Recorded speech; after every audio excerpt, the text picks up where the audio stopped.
Good morning, students. I am Ashish Srivastava here with a new topic, that is the materials and classification of material. This is science class and it belongs to the class 6. We know all around or around lots of things are there. These things are made up of by one or more than one material. So what is material? Material is that thing by which we make the things. Like this marker, it is made up of plastic. So plastic is a material. This tweezer is made up of steel. So steel is a material, right? While if we opening this pen, we find along with the plastic there is some soft material also used. So this marker is made up of not a single material, it is the combination of two material, right? So like that there are so many materials which are made up of not single. There are so many things which are not made up of single material. Like this duster, it is a combination of wood and some pad. This is the pad. So we erase the clean the board, right? So it is made up of by two material.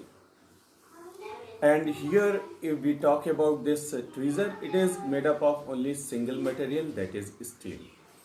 Like this triangle set a square, it is made up of plastic and there is no other material we use to make it.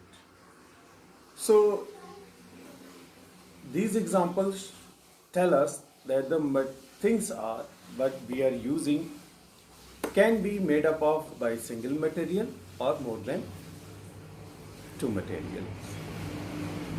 So let's sort out the materials in their groups. So how the materials we can classify? There are these 5 most popular groups of the materials in which we can divide them. First is appearance, means shiny, luster. Second is hardness or softness. Third is solubility or insolubility. Fourth is heaviness or lightness. And fifth is transparency, translucency or opaqueness. Let's talk one by one about them. First is appearance. We can classify the materials into two groups. Those are having the shine, that is stand as the luster of that object, and those have no shine. Most of the metals like iron, silver, gold, aluminium, etc., are having the luster, means having the shine. While the wood, this duster, chalk powder, your desk, they have no luster. So on the basis of the appearance,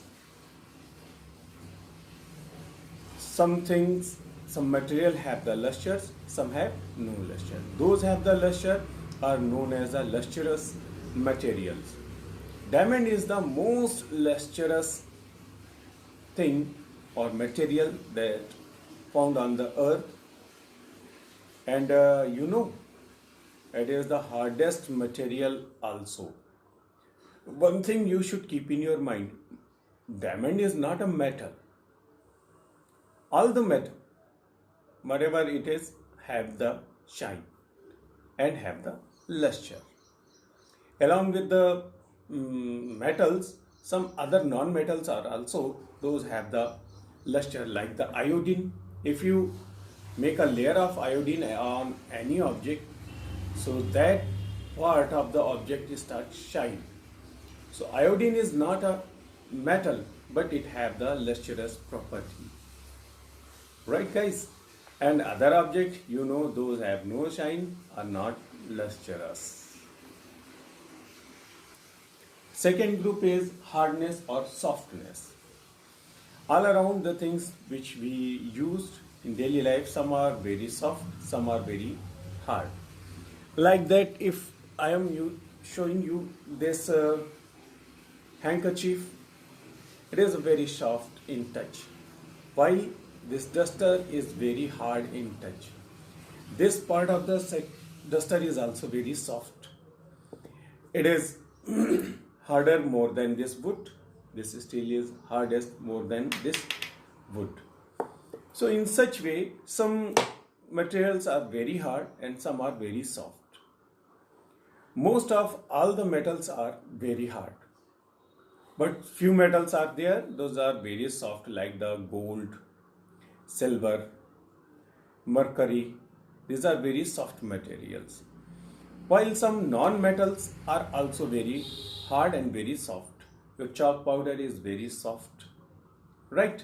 Sand is soft. Your soil in where by which you mix the toys is soft. While the hardest non-metal material on the earth is diamond, as I already told you. If we talk about the metals, so in the metal, platinum is hardest metal. Hardest metal, keep it in your mind. And diamond is non-metal. But diamond is the hardest, right? Now the third is solubility or insolubility. What is solubility? If one material which can dissolve into water, it is known as the soluble. And those are not dissolved in the water are insoluble. Like the salt, sugar, they can easily dissolve into the water. While the sand, chalk powder, stones, they are not soluble in water, they are insoluble. So those materials which can dissolve into the water are known as the soluble, and those are not dissolved into the water are known as insoluble. So what is the solubility? The material, the amount of the material that can dissolve in the unit volume of water is known as its solubility. Suppose that if I take 1 liter of water and we can dissolve about 500 grams of sugar in it. So the solubility of the sugar is 500 gram per liter. If we take the salt, suppose that salt is dissolved 750 grams. So the solubility of salt will be 750 grams per liter. So in such way we can find the solubility of any material. Keep one thing in your mind, beta ji. While you are dissolving the chalk, the whole water becomes milky, whitish. But actually, chalk is not dissolved into the water. Their tiny particles are moving around inside the water. That's why water appears whitish. But if you keep it or let it further settle, you can see after some time all the particles are settled down on the bottom of the glass or the bottle, and the rest clean water is come upside. That shows that the chalk is not soluble into water. Now the fourth part is heaviness or lightness.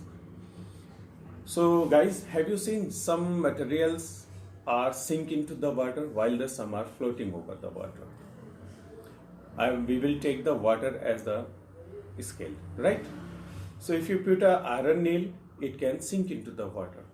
But if you put a piece of paper on the surface of water, it will float over the water. So in such way, few materials are very heavy, like the iron, steel, means all the metals are very heavy. While the non-metals are also heavy, but few of them are floating, are very light, like the feather of birds, ball of cotton, right? While this wood is non-metal, but it is heavier than the wool.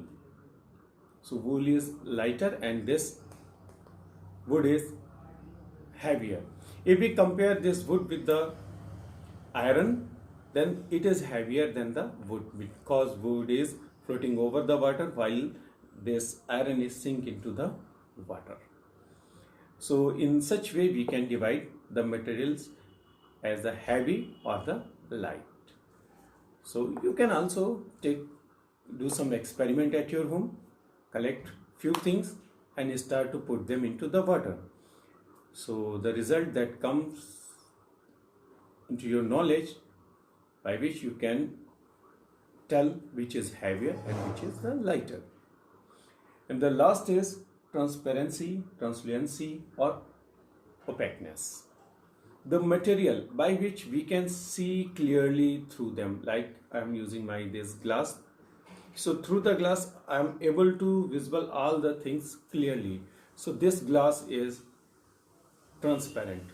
I'm also having a bottle of your Colin. It is also transparent because I can see easily through this bottle. You can also see the material inside the water very clearly. So this plastic is transparent.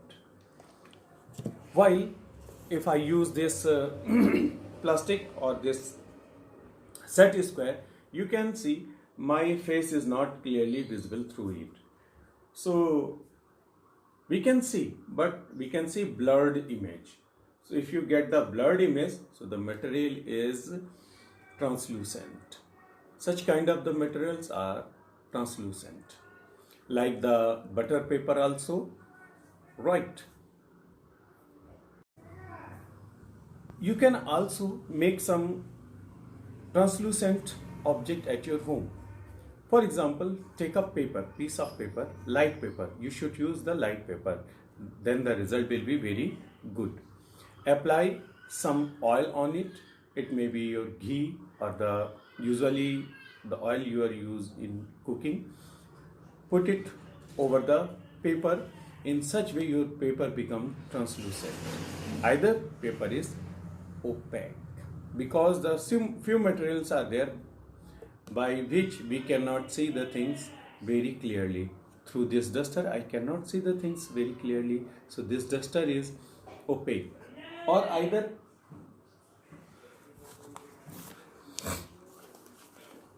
through this book or copy I cannot see you very clearly, so this book is also opaque. So in such way we can divide the materials into group.